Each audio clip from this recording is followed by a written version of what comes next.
आ रहा है already train out कर सकते हैं, क्योंकि अभी आप लोग देख रहे होंगे डायरेक्शन आपको दिया गया है। इसमें सेक्रेटरी डिजास्टर मैनेजमेंट को भी मेरे मोटे तौर पर आप सब लोग को मालूम भी है और डिजास्टर आपदा विभाग की तरफ से चिट्ठियाँ भी गई होंगी, डायरेक्शंस भी गए होंगे और काफ़ी सारी बारिश हुई है अभी और अब बारिश मानसून आ चुका है और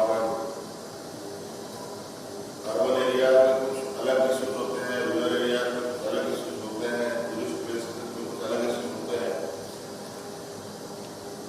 अब चूंकि थोड़ा पानी रुका हुआ है और कई घटनाएं हुई, कई सारे सड़क वगैरह को क्षति पहुंची है, सभी बातें आ गई है। बस थोड़ा बीच में जरूर देखिएगा, अलर्टनेस तो रखना ही रखना है एनी हाउ, लेकिन अभी जैसे कहीं हम लोगों ने देखा कुछ ब्रिजेस पुल वगैरह गिर रहे हैं, ये गिर तो रहे हैं, इतनी बारिश हुई है, लेकिन उसका एक कुछ कारण भी है। कई ब्रिजेस के नीचे लोग सैंड माइनिंग करते हैं, ध्यान रखिए, सैंड माइनिंग की वजह से भी कई पुलों को बहुत नुकसान पहुंचा है। इसका भी एक आप लोग रिपोर्ट बनाए, कहीं ऐसा तो नहीं ये पुल गिरने की वजह से सैंड माइनिंग का इश्यू है, नहीं तो इनके इस गलतियों को हम लोग आने वाले समय में रोक सकें, इसका भी आप लोग ध्यान रखें। ग्रामीण क्षेत्रों में मिट्टी के घरे कई सारे मुझे तो खबरें आई है जहाँ मिट्टी के घरे गिर गई, उन सबको आप लोग जो नीचे लेवल में लोग हमारे सिस्टम के लोग काम कर रहे हैं उनको बताएं कि उसकी इंफॉर्मेशन आप लोग उपलब्ध कराएं। बहुत सारे जो वेजिटेबल्स वगैरह हैं वो सारे खराब हो गए होंगे, उसकी भी आप लोग जानकारी इकट्ठा करें और जान माल की जो क्षति होती है वो तो है ही। और अभी बहुत उत्सुकता भी होती है फॉल वगैरह में जाने का, लोगों का रिजर्वायर वगैरह इस सब जगह पर घूमने का। उन सब जगह पर हम चाहेंगे कि आप लोग अपने लोगों को तैनात रखें और जो लोग वहाँ आए दिन कई जगहों पर घटना होती है, मोरलेस लोकल लोगों का ही सपोर्ट लिया जाता है बहुत अधिक। लोकल लोगों को भी थोड़ा सा अपने गुड फेथ में लेकर के उनको वहाँ इन सब कामों में लगाएं और क्योंकि वो लोग उन सब जगहों के लिए बहुत ज़्यादा उनके पास आइडिया, नॉलेज और किसी घटना से बचाने का उनके पास दक्षता होती है। और बाकी तो NDRF वगैरह होता है जो मेजर चीज़ों पर वो लोग से भी हम लोग सहायता लेते हैं। और अर्बन एरिया में वाटर लॉगिंग के विषय में भी सेल मैडम ने आप लोग को बताया, इस पर भी आप लोग काम करें, क्योंकि जैसे ही ये पानी निकलेगा पूरा खत्म होगा तो फिर एक बीमारी का इशूज आएगा। और जैसे ही ये सारी चीज़ें खत्म हो, हम चाहेंगे कि आप लोग रूरल एरिया वगैरह में जो क्या बोलते हैं उसको छिड़काव, मच्छर वगैरह पैदा ना हो, उसकी छिड़काव वगैरह के लिए भी आप लोग एक जिला में अलर्ट करें लोगों को, क्योंकि हम लोगों का ये रीजन जो है झारखंड के कई इलाके ऐसे हैं जहाँ मलेरिया वगैरह बहुत इमीडिएटली लोगों को पकड़ने लगता है। तो ये सारी चीज़ें ना हो, तो साफ सफाई थोड़ा सा अर्बन एरिया में ध्यान रखा जाए, रूरल एरिया में भी इस तरीके की चीज़ों पर हो, उस पर भी थोड़ा सा आप लोग पदाधिकारियों को अपने लोगों को जिम्मेवारी दें।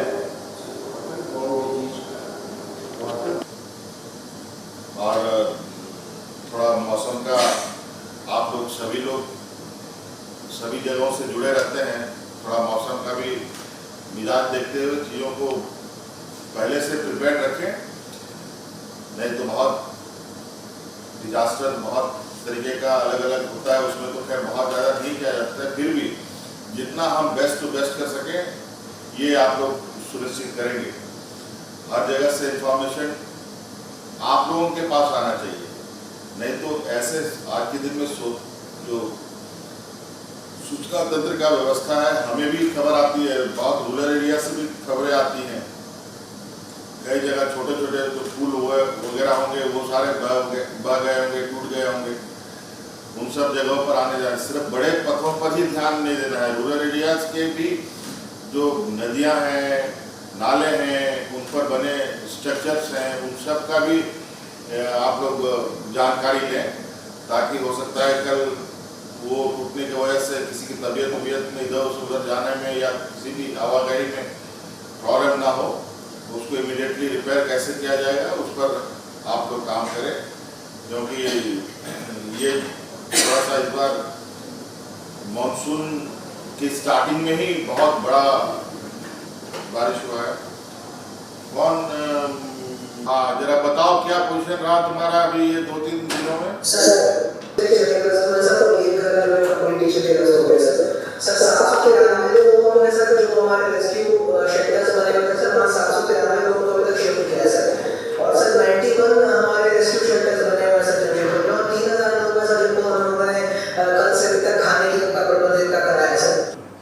ये बोकारो जरा साहब, बोकारो कौन है? लेकिन वो पूरा दामोदर का जो एरिया है उसके पूरी मैपिंग की है, पेट्रोलिंग हो रहा है। जो नाले जो लोग फंसे हुए हैं उन पर पूरी नजर बनी हुई है, सुरक्षित है सर। कहाँ पर उनको शेल्टरों में ले जाया जाएगा वो भी आइडेंटिफाइड है सर। गंगा का भी हम लोगों ने कल जैसी बारिश शुरू हुई हम लोग पेड़ में निकल गए सर। रिजर्वायर है हमारे स्टेट में, चाहे वो मैथन हो, चाहे चांडिल हो, चाहे डीवीसी का हो, जो भी है, जितने भी जिले में पूरे राज्य में, आप लोग सभी रिजर्वायर का आप लोग एक बार इंस्पेक्शन करें। साहिबगंज किया तो बताया कि 27 mm से लेकर के 30 mm तक बारिश होगी सर। आज तक तो स्थिति कंट्रोल में सर, आज भी मात्र 26 mm बारिश हुई है, लेकिन सर हम लोगों ने एडवाइजरी जारी कर दी है सर। हर जिले में स्थिति नॉर्मल है। जो बाकी राज्य में जितना भारी बरसात हुई है उसके मुकाबले हमारे यहाँ पे कमी हुई है सर। और आज ऑरेंज अलर्ट है सर, और कल के लिए येलो अलर्ट दिखाई दे रहा है। खाली कल के दिन में सर शिकायत आई थी कि 3 लोग जो है वो, जैसा सर आप बता रहे हैं कि कोयल नदी में और सोन का जो ट्रैक्ट है, तो कोयल नदी में 3 लोग फंसे थे, तो उनको रेस्क्यू करने के लिए सर हमने यहाँ पे लास्ट टाइम में हमारे सेफ्टी इक्विपमेंट्स और बोट थी, तो उनको रश किया था और वहाँ पर उनको सक्सेसफुली रेस्क्यू कर लिया गया है। बाकी सर कंट्रोल रूम हमने बना दिया है, तो एडवाइजरी भी जारी कर दी है, और कुछ एक सेफ्टी इक्विपमेंट और हमें सर लेने की आवश्यकता है, तो हमने उसको ऑर्डर कर दिया सर। तो जैसे करेंगे तो कंट्रोल रूम से पूरा लाइन अप करके हम लोग आगे उसको सारा करवा लेंगे सर। टेरेन है जो नदी और जमीन लगभग एक लेवल पर रहता है, जैसे ही वहाँ थोड़ा सा पानी बढ़ने लगता है ये स्प्रेड कर जाता है, इसको ध्यान रखिएगा। कुछ किसान लोग फंसे थे सर कुछ दिन पहले, अभी कुछ दिन पहले ही कई बात है, कुछ किसान लोग उधर फंसे भी थे। जी सर, आदेश के बाद हम लोग किए थे सर 19 और 20 में सर अभी हम लोग येलो अलर्ट में है, और जो सुबह टाइम में बारिश की सर प्रेडिक्शन थी हुई भी। और सर ओवरऑल सर हमारे यहाँ टोटल रिजर्वायर 9 है, उसमें से 2 राइजिंग पे है सर, पंचेत और दुर्गापुर बराज। और सर स्थिति अभी सामान्य है और हम लोगों को कोई इसमें थ्रेट नहीं है। हम लोग बात किए सर दामोदर डिवीजन से। आप सब लोग ये भी एक देखेंगे, पावर सप्लाई को भी आप लोग थोड़ा सा ध्यान रखिएगा। पेड़ गिरने लगता है सभी अर्बन एरियाज और ग्रामीण क्षेत्रों में भी। खूंटी जरा सा आइए। कुछ अनफॉर्चुनेट इंसिडेंट्स हुआ पर एंड एनडीआरएफ टीम के साथ संपर्क करके उनको हमने रेस्क्यू भी करवा दिया सर। साथ साथ जो वो नरेगा के अंदर जो कच्चा वेल का डिगिंग हो रहा है उसका भी थोड़ा ध्यान रखने के लिए सबको बीडीओ सीओस को भी इंस्ट्रक्शंस दे दिया गया सर। ठीक है, आप लोग अपना काम कीजिए।